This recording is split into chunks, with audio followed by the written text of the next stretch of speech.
Hello everyone. कई बार लोगों के ये क्वेश्चन होते हैं कि हम क्या ऐसा करें कि ज़्यादा हमारी लाइफस्टाइल में फ़र्क भी ना हो और हम अपने जो फैट हमारा एक्यूमुलेट हो गया है या ओबेसिटी बढ़ गई है उससे भी हम आराम से बाहर आ सकें। तो कुछ ऐसी चीज़ें हैं जिनको आप डेली रूटीन में अगर ध्यान रखें और उस हिसाब से अगर अपना रूटीन बनाएं कि आप जो है छोटी छोटी बातों का ध्यान रख के अपने लाइफस्टाइल को थोड़ा सा मॉडिफाई करके भी ओबेसिटी से बाहर आ सकते हैं। तो वो क्या तरीके हैं जिसके थ्रू आप ओबेसिटी से बाहर आ सकते हैं?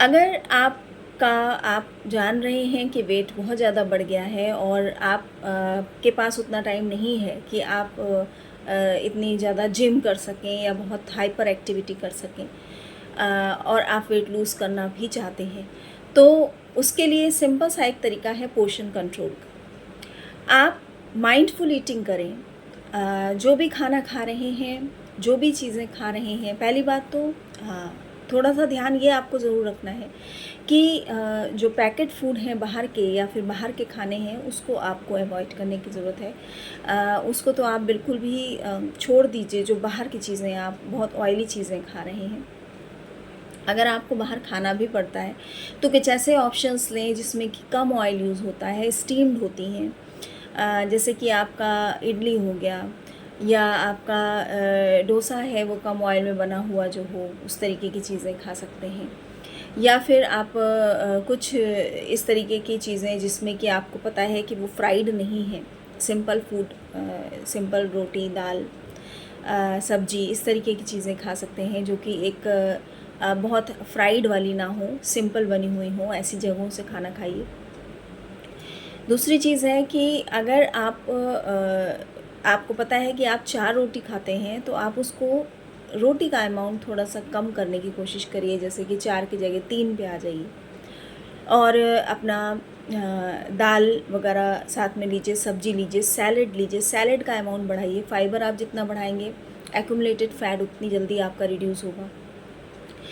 फ्रूट्स हैं, वेजिटेबल्स हैं, इनसे आपको फ़ाइबर अच्छा मिल जाएगा, तो फ़ाइबर का अमाउंट अपने फूड में बढ़ाने की कोशिश करिए। इसके बाद जो है आप दही या प्रोबायोटिक्स का यूज़ करिए। प्रोबायोटिक्स यानी कि आपके दही हो गया, या छाछ हो गया आपका, या फिर आपके जितनी भी फर्मेंटेड चीज़ें होती हैं उन सब से आपको प्रोबायोटिक मिल जाएंगे। उनको लीजिए जिससे कि आपकी गट हेल्थ अच्छी हो, और गट हेल्थ अच्छी होगी तो अच्छे से जो भी चीज़ें बॉडी में या आपका फूड एक्यूमुलेटेड है बॉडी में वो रिमूव होगा बॉडी से, और प्लस आपका गट का मूवमेंट अच्छा होगा, डाइजेशन अच्छा होगा। तो जब आप देखेंगे कि अच्छी गट होती है तो जो है हेल्थ भी अच्छी होती है।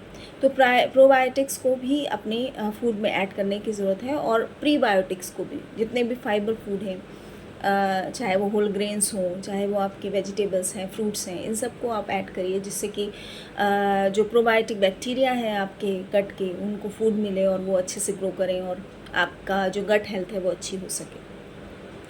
तो इस तरीके से आप अपनी गट पे काम करिए। प्लस आप जो भी खा रहे हैं, जो भी चीज़ खा रहे हैं, अच्छे से च्यू करके खाइए। मतलब आप एटलीस्ट 32 टाइम्स उसको च्यू करिए, जो भी चीज़ आप खा रहे हैं।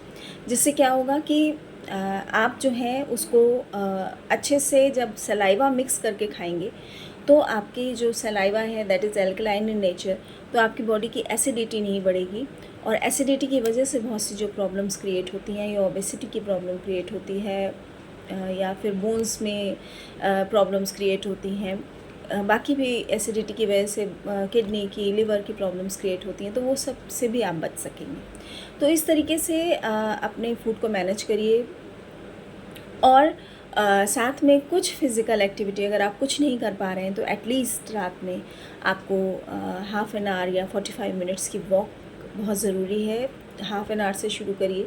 अगर आप हाफ़ एन आवर से नहीं शुरू कर सकते तो 15 मिनट से शुरू करिए, 15 मिनट को 20 करिए, 20 को फिर 30 करिए। इस तरीके से 45 मिनट्स की वॉक पे लेके जाइए अपनी बॉडी को। जितना भी आप कैलोरी बर्न करेंगे, प्लस अपने फूड को माइंडफुल ईटिंग करेंगे, अपने सीरियल्स को थोड़ा सा रिड्यूस करते हुए, फ्रूट्स वेजिटेबल्स को बढ़ाते हुए, जिस तरीके से आप अगर अपने फूड को मैनेज कर पा रहे हैं तो आप आसानी से अपनी ओबेसिटी से बाहर आ सकते हैं। अगर किसी को प्रॉब्लम है कि क्या कितना अमाउंट हमें खाना चाहिए, किस समय खाना चाहिए, क्या हमारी बॉडी के लिए नीडेड है, कितनी कैलोरीज नीडेड है, तो मैं आपकी हेल्प कर सकती हूँ। किस तरीके से मैनेज करें कि सब चीज़ें आपको मिल भी जाएं और आप जो है एक आराम से अपनी ओबेसिटी से बाहर आ सकें। तो ट्राई करिए इन सारे टिप्स को ऐड करने का अपनी लाइफस्टाइल में और आसानी से बाहर आइए अपनी प्रॉब्लम्स से। बाकी ओबेसिटी से रिलेटेड बहुत सी प्रॉब्लम्स बॉडी में हो जाती हैं, कोलेस्ट्रॉल की प्रॉब्लम हो जाती है या यूरिक एसिड की प्रॉब्लम है या फिर डायबिटीज़ की प्रॉब्लम है। अगर इस तरीके की प्रॉब्लम्स भी साथ में आपको हैं तो थोड़ा सा फूड को मॉडिफाई करने की ज़रूरत होती है और किस तरीके से क्या चीज़ें लेनी हैं और कब लेनी है, कितनी लेनी है, उसको जानना बूझना भी ज़रूरी है। तो अगर ऐसी कोई समस्या है, कोई प्रॉब्लम है तो मैं आपकी हेल्प कर सकती हूँ इसमें। Thank you. बाकी जो मैंने आपको टिप्स बताए उन पे काम करिए और अपने ओबेसिटी से बाहर आइए। Thank you.